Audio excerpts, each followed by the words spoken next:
Hey guys, welcome back to my channel. I just want to give you a heads up right now that there's a lot of construction going on around me, and so I am using a separate mic today, but I'm hoping that it's not too distracting. For me, it's pretty loud, but yeah, just wanted to let you know.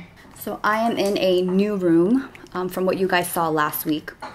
We moved out of our old hotel room this morning because someone else is checking in, so we moved into the next available option. So we no longer have a kitchenette, but totally fine because our last place, we had a kitchen, but we didn't have any pots and pans, zero utensils. So it really felt like we were living in like a model home for you Arrested Development fans.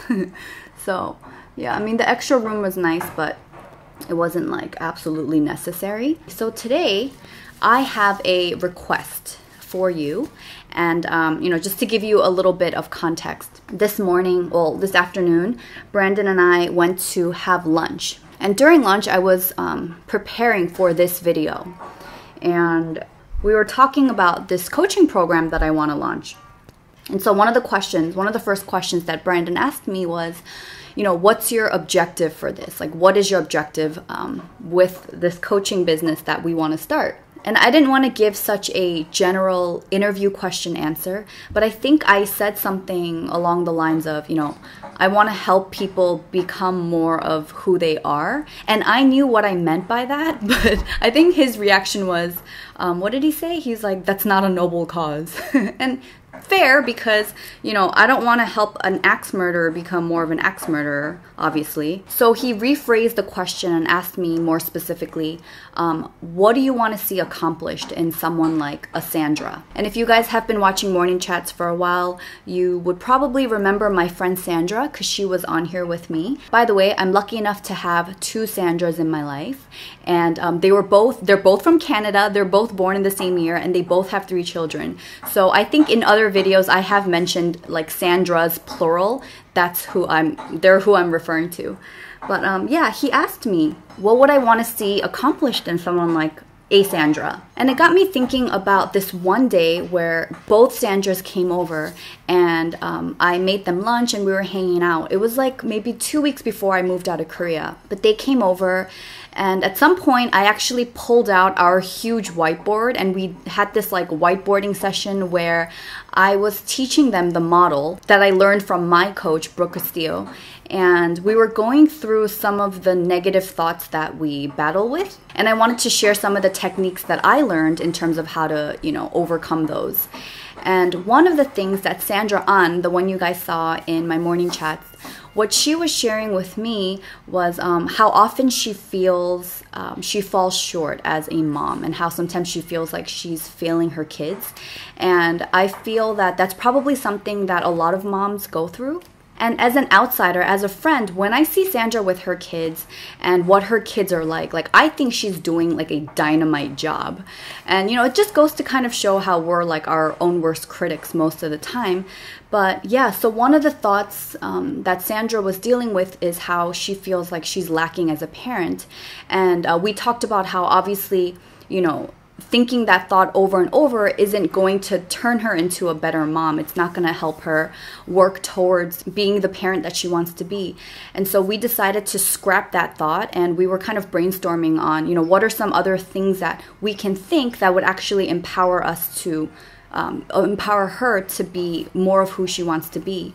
And the thought that she came up with, which I thought was fantastic, was I'm the best person for this job. And then I started asking her like why she feels that way.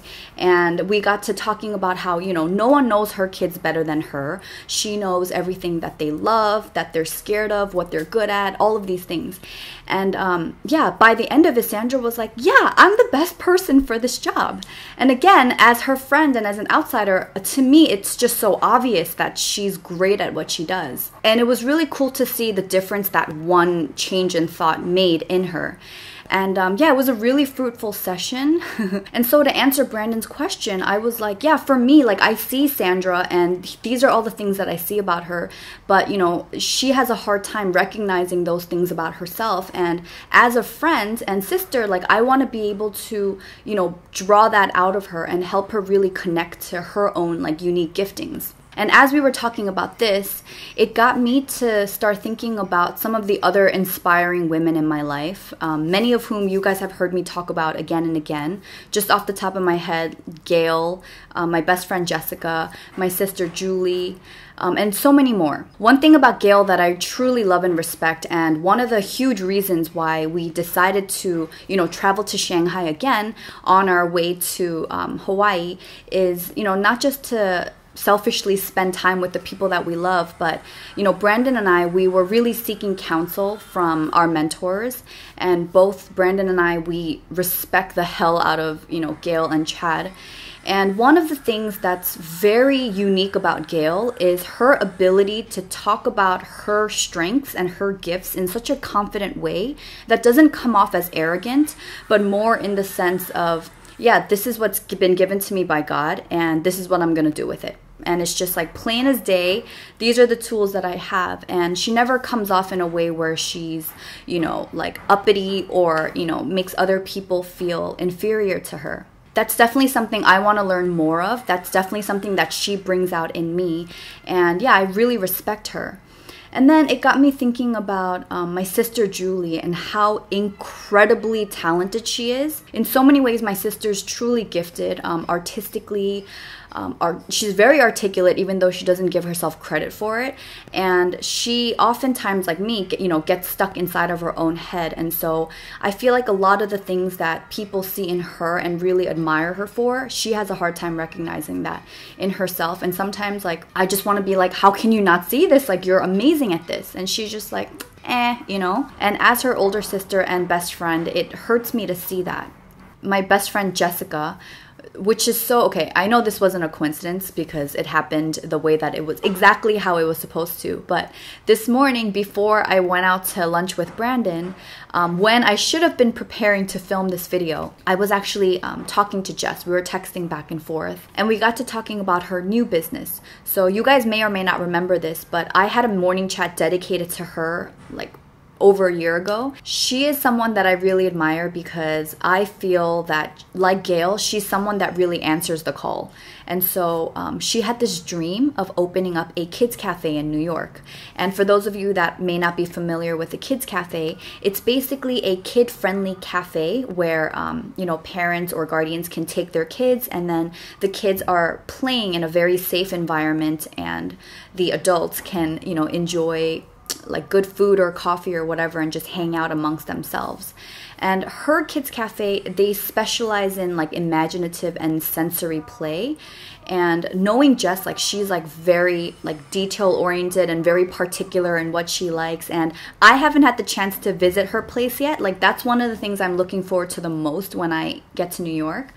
But yeah, she opened one up in Queens, and she's opening up a second location in Brooklyn, I think sometime next month. So we were updating each other, and she mentioned how, for their second location, she has no idea how she's going to run the second one, like with her business partners. And, it can totally crumble and fail. But what she knows is that she's got to try it. And something that she said that really stuck with me is, no one knows what's going to happen except for God. And, we may take a step in the wrong direction, but if that happens, then we just have to trust that God will redirect us and move us somewhere else. And the only way we can fail is if we don't move at all. And it was just such perfect timing for me to hear that as, Brandon and I are preparing to do what we're about to do. And one of the things that I wanted to remind Jess of is that for as long as I've known her, I mean, she's my best friend from like 9th or 10th grade from high school. And she is just a woman of like unshakable faith. And a very good example of that is not too long ago, she very publicly shared on Instagram that she was going through her third miscarriage. Like, she wrote this post as she was going through it. So it's not like, okay, that sucked and now I'm over it. But it came out of her pain. And I just was blown away by the fact that she opened up so openly. And I believe her Instagram might even be private, but to the, I don't know, hundreds of people that are following her, she even wrote, like, many of you guys might be wondering why I would share something like this so publicly on social media, but you know, I know that there are people around the globe that are praying for us. And, you know, she's like, to save you from any future awkward conversations, like, I just want to say my piece because it might be something that someone else is hurting through. And I mean, she took my respect for her to another level. So I'm talking to her this morning and just feeling inspired yet again for where I am in my life right now. So not only are these women incredibly inspiring to me just by being who they are, they've also taught me a lot about my own gifts. And it's really cool because a lot of the things that they've been telling me over and over again are things that many of you have pointed out in me. And I'm really learning how to take ownership over these qualities that other people appreciate so much in me, such as, like, I'm consistently told that I'm a great question asker, that I take a genuine interest in people, I make others feel safe and heard. I know that I could be very protective, like my mama bear claws definitely come out when someone I love is hurt. I know that I'm intentional, detailed, orderly. I'm pretty disciplined. And the one thing that I'm still struggling with, that I hear a lot actually, is how brave I am. And even me saying that out loud, I kind of, you know, just want to laugh it off because oftentimes, like, I don't feel brave. Like, I feel like I'm more scared than not. Okay, so it definitely hasn't been like, you know, I woke up one day and I just realized all of these things about myself on my own. It was definitely a process and me learning how to take ownership of my gifts. One of the ways in which I'm doing that is, you know, by stepping out in faith and answering my call, whether that's showing up and doing these morning chats or, you know, traveling the world with my husband and just learning more about myself as well as my relationship with him. Visiting and connecting with friends in different parts of the world to seek guidance and draw inspiration. Us moving to Hawaii. Let's see, getting coached by my coach, Brooke Castillo. I signed up with her self-coaching scholars program, and I did that for 6 months. And I really learned how to take responsibility for my own thoughts and feelings and just constantly seeking growth. A tool that has helped me understand myself is the Gallup Strength Finders assessment. I know I talked about it in a previous Dating My Husband episode. But yeah, like once I took that assessment and I found out my top 5 strengths, it only confirmed what the people around me have been consistently saying about me. And I would have to say throughout this whole process, the thing that has been the most challenging for me is, you know, acknowledging compliments and not rejecting them and just thanking the giver of these compliments. Since living out this truth for myself, I have seen such a need for others to own their unique gifts, to make an impact in the world around them. I know this often feels like a one-way relationship where, you know, you may feel like you know me, but I know very little about you. And a huge part of morning chats has always been and always will be that you guys are not just numbers to me or view counts. So the reason I'm sharing all of this with you today is because I want to see if what I'm talking about today resonates with you.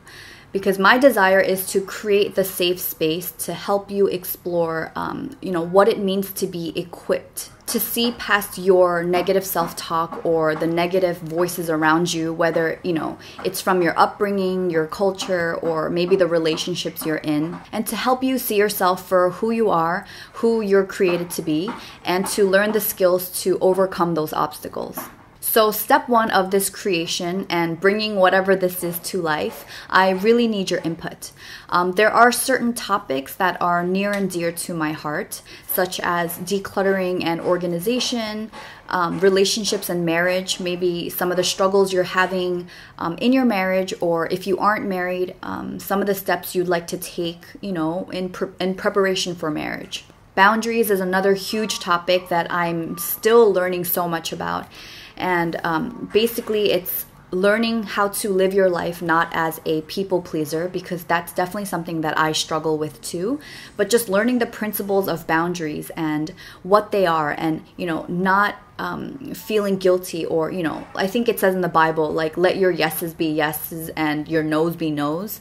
So not agreeing to something and then being resentful on the inside, but just being able to, you know, voice how you feel in a very direct manner, and not worry so much about, like, jeopardizing your values to, you know, please someone else. taking control of negative feelings and thoughts, how to manage your mind. That was something, a technique that I learned from my coach that has really changed my life. What else? The basics of setting up a budget, you know, in your marriage.